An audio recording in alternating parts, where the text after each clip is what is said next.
வணக்கம். தமிழ்நாட்டில் இதுவரை பல மோசமான புயல்கள் வந்திருக்கு. ஆனால் 61 வருடங்களுக்கு முன்னாடி தண்ணீரால் தரைமட்டமாக்கப்பட்ட தனுஷ்கோடியில் ஏற்பட்ட புயல் வரலாறு காணாத புயல்னே சொல்லலாம். அந்த அளவுக்கு அந்த கோர புயலின் தாக்கம் உலகையே உலுக்கியது. ஒரே இரவில் பயணிகளோடு ஓடிக்கொண்டிருந்த ரயில் உட்பட ஒரு பெரிய நகரமே கடலில் கரைந்தது.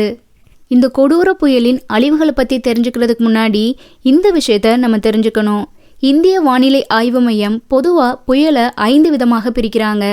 62லேருந்து 87 கிலோமீட்டர் வேகத்தில் வீசக்கூடிய காற்றை புயல் என்றும், 88லேருந்து 117 கிலோமீட்டர் வேகத்தில் வீசக்கூடிய காற்றை தீவிர புயல் என்றும், 118லேருந்து 165 கிலோமீட்டர் வேகத்தில் வீசக்கூடிய காற்றை அதிதீவிர புயல் என்றும், 165லேருந்து 222 கிலோமீட்டர் வேகத்தில் வீசக்கூடிய காற்றை மிக தீவிர புயல் என்றும், 222 கிலோமீட்டருக்கும் மேல் அதாவது இயல்பு நிலைக்கு மீறிய புயலை சூப்பர் புயல் என்றும் சொல்றாங்க. தமிழ்நாட்டில் தீவிர புயலாக கருதப்படும் கஜாவின் தாக்கத்தை நம்மளால மறந்திருக்க முடியாது. அந்த புயலின் வேகம் வெறும் 120 கிலோமீட்டர் தான். அதோட விளைவே நம்மளையெல்லாம் எந்த அளவுக்கு பாதிப்படைய செஞ்சுச்சுன்னு நமக்கு தெரியும். ஆனால் 1964ஆம் ஆண்டு தனுஷ்கோடியில் ஏற்பட்ட புயலின் வேகம் சுமார் 250லேருந்து 280 கிலோமீட்டர் வேகத்தில் வீசியிருக்கு. கடல் அலைகள் 7 மீட்டர் வரை எழுந்திருக்கு. 7 மீட்டர்னா கிட்டத்தட்ட 23 அடி. அந்தளவுக்கு ஆழி பேரலைகள் உருவாகியிருக்கு. அப்போது அதோட விளைவுகள் எந்த அளவுக்கு இருந்திருக்குன்றதை பற்றி நம்ம தெரிஞ்சுக்கலாம். இந்தியாவின் தென்கோடி எல்லைப்பகுதி தான் தனுஷ்கோடி. தமிழ்நாட்டின் ராமநாதபுரம் மாவட்டம் ராமேஸ்வரத்திலிருந்து 23 கிலோமீட்டர் தொலைவில் தான் தனுஷ்கோடி அமைஞ்சிருக்கு. ஒரு பக்கம் சாதுவான வங்கக்கடலும் இன்னொரு பக்கம் ஆர்ப்பரிக்கும் இந்திய பெருங்கடலும் சங்கமிக்கும் இடம்தான் தனுஷ்கோடி. உலக நாடுகளுக்கு பல வர்த்தக யுத்திகளை கற்றுக் கொடுத்த இடம்தான் இது. இந்தியாவையும் இலங்கையையும் இணைக்கும் ரயில் நிலையமாகவும் இருந்தது. மாபெரும் நகரமான தனுஷ்கோடி மிகப்பெரிய ரயில் நிலையம், அஞ்சல் நிலையம், மருத்துவமனை, சுங்கத்துறை அலுவலகம், மேல்நிலை பள்ளி இப்படி பல துறைகளையும் முக்கிய துறைமுகத்தையும் கொண்ட வர்த்தக நகரமாக இருந்தது. இதன் அத்தனை சிறப்புகளையும் அத்தனை அடையாளங்களையும் ஒரு கோர புயலால் அடியோடு இழந்து இன்று சில சிதைவடைந்த கட்டிடங்களுடன் மண்மூடிய மேடாக மாறி நிற்கிறது தனுஷ்கோடி. 1915லேயே இந்தியாவுக்கும் இலங்கைக்கும் இடையில கப்பல் போக்குவரத்து தொடங்கிருச்சு. இந்த போக்குவரத்து ஆரம்பமானதுக்கு அப்புறம் தனுஷ்கோடிக்கு ஒரு நாளைக்கு 6 ரயில்கள் வந்து போயிட்டு இருந்தது. சென்னையிலேருந்து ஒரு நாளைக்கு தனுஷ்கோடிக்கு 2 ரயில்கள் போக்குவரத்தில் இருந்தது. ஆனால் அதுக்கு முன்னாடியே பாம்பன்லேருந்து தனுஷ்கோடிக்கு உள்ளூர் பயணிகள் ரயில் நடைமுறையில் இருந்தது. போட்மெயில் எனப்படும் இந்தோ சிலோன் எக்ஸ்பிரஸின் சிறப்பம்சமே இந்தியாவையும் இலங்கையையும் இணைக்கிறது தான். சென்னை எக்மோர்லேருந்து 80 ரூபாய்க்கு டிக்கெட் வாங்கினா இலங்கை போயிடலாம். சென்னையிலேருந்து தனுஷ்கோடி வரை ரயில் பயணம், தனுஷ்கோடியிலிருந்து இலங்கை தலைமன்னார் வரை கப்பல் பயணம். இந்த வசதி இருக்கிறனாலேயே இந்தியாவின் பல பகுதிகளிலிருந்தும் வியாபார ரீதியாகவும் வணிக ரீதியாகவும் சுற்றுலா செல்வதற்கும் பெரும்பான்மையான மக்கள் வரப்போக இருந்தாங்க. இப்படி இருக்க காலகட்டத்தில் 1964ஆம் ஆண்டு அந்தமானின் மன்னார் வளைகுடா பகுதியில் ஒரு தீவிர புயல் உருவானது. இந்த புயல் நகர்ந்து டிசம்பர் 22ஆம் தேதி இலங்கையை மிக மோசமாக தாக்கியது. முக்கியமாக இலங்கையின் வவுனியா நகரத்தை இந்த புயலால் ஏற்பட்ட ராட்சச ஆழி பேரலைகள் ஆயிரக்கணக்கான மக்களையும் 5000க்கும் அதிகமான வீடுகளையும் வாரி அணைத்து கொண்டது. இந்த செய்தி தெரிகிறதுக்கு முன்னாடியே புயல் மெல்ல மெல்ல தனுஷ்கோடியை நோக்கி நகர ஆரம்பிச்சது. இது எதுவுமே தெரியாமல் தனுஷ்கோடி மக்கள் எப்போதும் போல அவங்க வேலையை பார்த்துட்டு இருந்தாங்க. அவங்களுக்கு வந்திருக்க அறிவிப்புப்படி இன்னைக்கு புயல் வரும், அதனால யாரும் கடலுக்கு மீன் பிடிக்க செல்லக்கூடாதுன்றது மட்டும்தான். அந்த காலத்தில் புயல் எந்த அளவுக்கு தீவிரமடையும் என்பதையும் எந்த திசையை நோக்கி நகரும் என்பதையும் கணிச்சு சொல்கிற அளவுக்கு தொழில்நுட்ப வசதிகள் கிடையாது.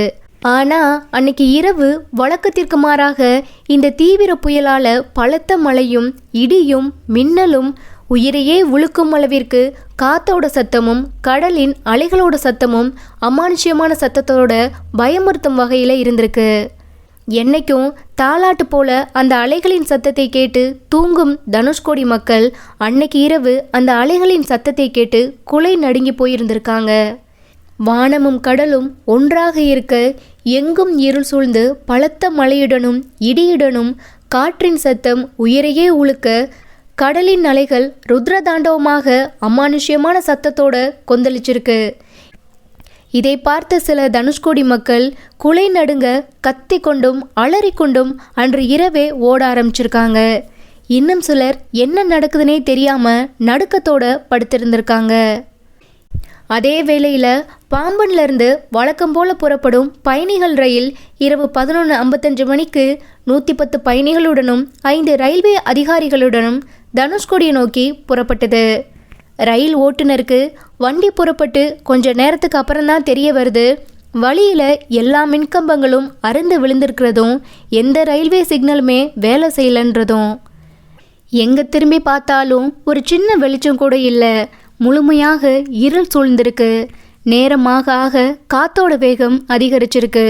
அதே நேரம் இடி ஒவ்வொன்றும் மரணடியாகவும் கடல் அலைகளின் கொந்தளிப்பு சத்தம் காதில் பேரிடியாக இருந்திருக்கு. அந்த ரயிலில் 40 வட இந்திய மாணவர்களும் யாத்ரீகர்களும் உள்ளூர் மக்களும் ரயில் அதிகாரிகளும் உசுர கையில் பிடிச்சிக்கிட்டு மரண பீதியில் பயத்தில் நடுக்கத்தோட உறைஞ்சு போயிருக்காங்க. இதுக்கிடையில் ரயில் ஓட்டுநர் மனதை தைரியப்படுத்திக்கிட்டு பலத்த காற்றுக்கு இடையில தன்னிடமிருந்த ஊதுகுழலை ஊதிக்கொண்டே வண்டியை ஓட்ட ஆரம்பிச்சாரு. ரயில் தனுஷ்கோடி அடைய 100 மீட்டர் இடைவெளியே இருந்த நிலையில் இந்த புயலின் கோர தாண்டவத்தின் உச்சகட்டமாக 115 பயணிகளோட அந்த ஆழி பேரலைகள் ரயிலை வாரி சுருட்டி கொண்டது. டிசம்பர் 23 அதிகாலைக்குள்ள மாபெரும் நகரமான தனுஷ்கோடி ஆயிரக்கணக்கான மக்களையும் அந்த மக்கள் வாழ்ந்த மண்ணையும் கடல் அலைகள் மண்ணோடு மண்ணாக மூடிக்கொண்டது. கடல் எது கரை எதுன்னு தெரியாத அளவுக்கு முழுமையாக தண்ணீரால் நிரம்பியிருக்கு தனுஷ்கோடி. கடற்கரை முழுவதும் பிணங்கள், மூடிய மணல் பரப்பு என்று காலை வைத்தால் அது மணல் அல்ல, மனித பிணங்களே. பிணங்களை சாப்பிட வானத்தில் வட்டமிடும் கழுகுகள், விண்ணை துளைக்கும் அளவிற்கு மரண ஓலம். இந்த துயர சம்பவம் பற்றி கொஞ்சம் கொஞ்சமாக வெளியே தெரிய ஆரம்பிச்சது. அப்போ இருந்த தமிழ்நாட்டின் முதலமைச்சர் பக்தவச்சலம் புயலின் சீற்றத்தை உணர்ந்து மத்திய அரசின் உதவியை நாடினார். மத்திய அரசும் விஷயம் தெரிந்து உடனே விரைந்து தரைப்படை, கப்பற்படை, விமானப்படைன்னு முப்படைகளையும் அனுப்பி உதவி செய்ய அனுப்புனாங்க.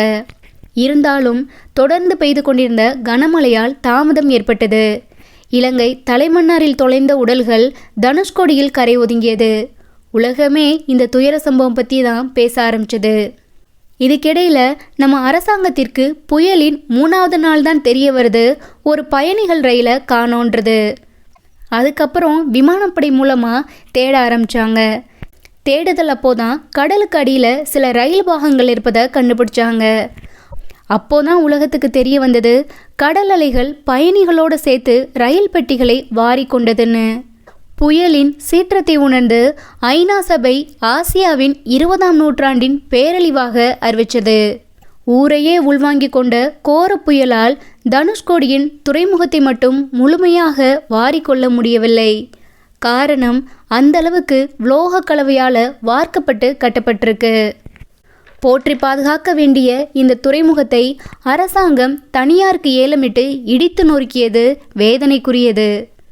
தனுஷ்கோடி அழிந்தாலும் அங்கு இருக்கும் மணல் பரப்புகள், அதில் இருக்கும் சில சிதைவடைந்த கட்டிடங்கள் இன்னும் தனுஷ்கோடியின் வளமான வரலாற்றை உலகிற்கு எடுத்து காட்டுகிறது.